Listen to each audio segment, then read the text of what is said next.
It can be said that British horror cinema had fallen into something of a quagmire by the time the 90s rolled around. The decline had been a steady, predictable one, with a sense that filmmakers were losing touch with the changing climate and how they could appease their audience's appetite, which by the end of the 70s was already being satiated by successful US contributions.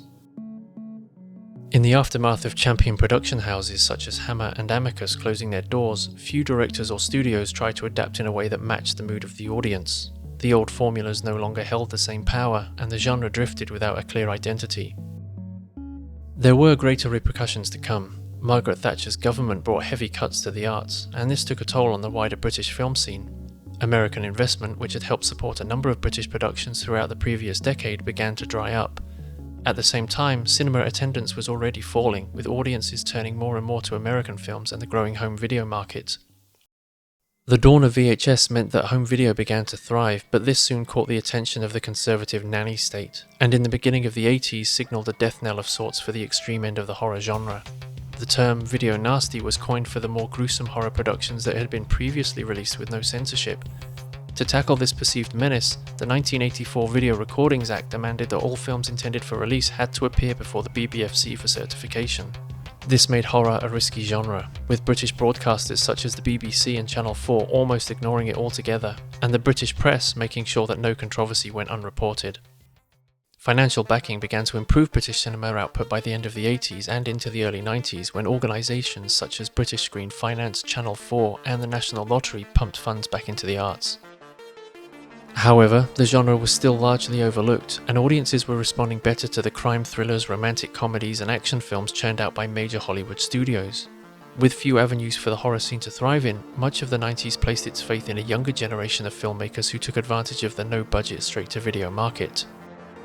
This was the decade of alternative media, when cable television, late-night trash TV and the looming presence of the internet paved the way for any amateur to have their 15 minutes of fame. 10 years before YouTube would go on to become a more financially viable hub for the hungry artist. It was a time when those who had suffered through the miserable and politically fragile climate of the 80s could provide an outspoken voice under a new and optimistic regime. It would also be a decade fueled on sexual liberty, designer drugs, and Britpop. All the ingredients for a perfect horror send-up, no? Simon Sprackling's Funny Man was originally conceived as one of those straight-to-video fares that could be marketed via word of mouth throughout the underground circuit. Such a sense of that old counterculture idealism certainly made it even more surprising when it eventually found theatrical distribution. At its core was a band of student mavericks, Sprackling, Nigel Odell and Gareth Wiley, who had no major background in filmmaking. Composer Steve Parsons would jump on board to produce after their short film tested successfully.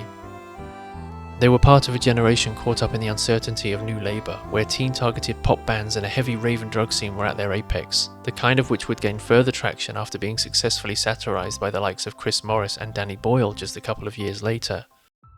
More than that though, these chaps were disillusioned by the horror film scene in general, simply believing that they could do better themselves. By this point, British horror had long lost its identity. Many of the homegrown features that trickled out were derivative affairs that mimicked prolific US tales. Though a few worthy titles were still being produced, the esteem the country once garnered had fallen to the wayside, and by 1994 it had produced its lowest ever number of films, which resulted in labs and facility houses working whatever deals they could to secure finances. For better or worse, Funny Man finds itself wanting to say plenty under the guise of a conventional slasher. It's a curious entry from a decade in which the genre was struggling to become relevant again, and despite having remained under the radar since its original release, it serves as an interesting timepiece. A self-conscious satire dealing with pop culture trends, consumerism, social taboo, and anarchic attitudes born from a somewhat insular nation that was, and still is to a degree, struggling with an identity disorder. Perhaps it's because Funny Man is so intrinsically British that its sense of irony hindered it from making huge waves overseas. At the best of times, those attributes are a hard sell, and American audiences would be forgiven for either not understanding its cultural references, much less the dialogue with its clashing northern accents, let alone getting past some of its grotesque imagery and yobbish behaviour. Perhaps then, the fact it follows a generic formula in throwing a bunch of social misfits into an empty mansion that will eventually claim them one by one is a decent enough, however anemic, framework to hang such a tale on. Opening with a quote from the Book of Corinthians, Funny Man feels immediately unsettling in how we're meant to observe what's to come. After all, a horror film quoting biblical passages before revealing its hands so early is bound to ruffle the feathers of the Mary Whitehouse types. Yet its confidence, dare say its smugness, is made more impressive in the opening scene when we're met by a group of card sharks played by industry veterans Benny Young, Bob Sessions, Ed Bishop, and the great Christopher Lee. The latter became, rather unfairly to everyone else involved, the chief vanguard of the film's marketing campaign. Returning from a 22-year horror hiatus to help a group of young and enthusiastic hopefuls, Lee would go on to admit his distaste for the picture, in which he enjoys all of 5 minutes of screen time, but nonetheless serves as a classy reminder of a long-gone era that the film finds itself indebted to. Rest assured though, it's low-key casting from here on out, as Sprackling soon introduces us to a gang of oddballs whose names are little more than reflections of their idiosyncratic personalities, ready to partake in the lurid festivities of the film's titular character. While the threadbare narrative is unlikely to engage on any cerebral level, most of its social commentary appears through character quips and actions. Funny Man remains steeped in the gothic and mythological lore that defined the essence of some of Britain's greatest chillers 40 years prior. Thanks to the late Tom Ingle Jr. cinematography, it's an aesthetically pleasing picture that does its best to stick to a gothic template while introducing some modern and plentiful Dutch angles to tie in its sordid depiction of contemporary society. Far removed from the simpler mystique and alluded eroticism found in Hammer's greats, Sprackling's debut picks no bones about doing its own thing, sometimes becoming excessively gaudy and energetic in the vein of a 70s giallo as it attempts to serve up an unsavoury message. As if bashing the club scene and the excess of drug addiction throughout the decade wasn't enough, even the rising video game subculture is at one point toyed with, perhaps signalling a concern about the intrusiveness of such social threats, which, given the decade since, makes such infringement more palatable. It's interesting then that in doing so, Funny Man seems quite innocuous. Sure, its bitter, violent streak may reflect the feelings of an irrational and angry society, but it's all done with a subversive wink and a smile. This mischievous nature is exemplified by the eponymous central figure, as Sprackling attempts to create a memorable antagonist in the guise of a sociopathic harlequin who may have deserved a few more outings on celluloid than he got.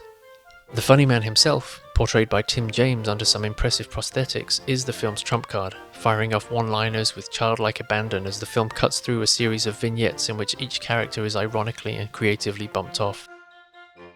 Sprackling's strength here is the way in which he plays with the tragicomedy formula, which can be associated with inspirations like Punch and Judy and medieval court jesters, while acknowledging the works of Wes Craven and the self-referential game he employed throughout the Nightmare on Elm Street franchise. Even the cabinet of Dr. Caligari finds itself looming over proceedings as we're invited to ask how much is dream and how much is reality by the conclusion. As such, Funny Man finds itself breaking the fourth wall. A lot.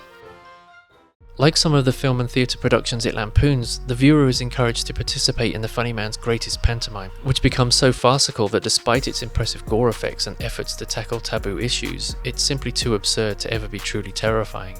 Perhaps what makes this so jarring is having previously seen the director force his audience to sit up and take note as the maniacal jester's first victim winds up being a child who did nothing more than wander off further than he should have. Such a statement shows Sprackling at his most defiant, giving the two-finger salute as if to suggest that anything goes from here on in. And for the most part, anything does go.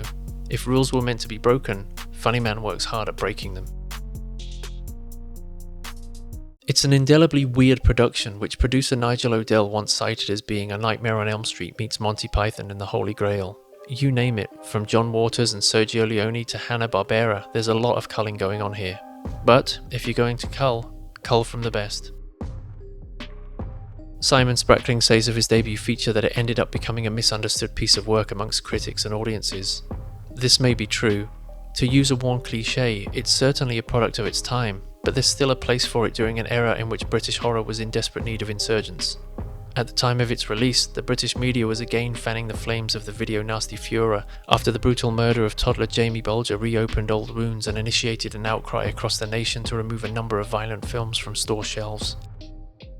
Sprackling's film, all things considered, got off lightly, perhaps due to its silly nature, but still the controversy surrounding such questionable content marred the chances of many horror flicks once they hit home video throughout this period. Though largely overlooked now, the cult odyssey that is Funny Man has gone on to reach a wider audience, one that's perhaps appreciative of its irreverence and its commitment toward reviving a dying genre back on its home shores, even if the original intent was simply to have fun.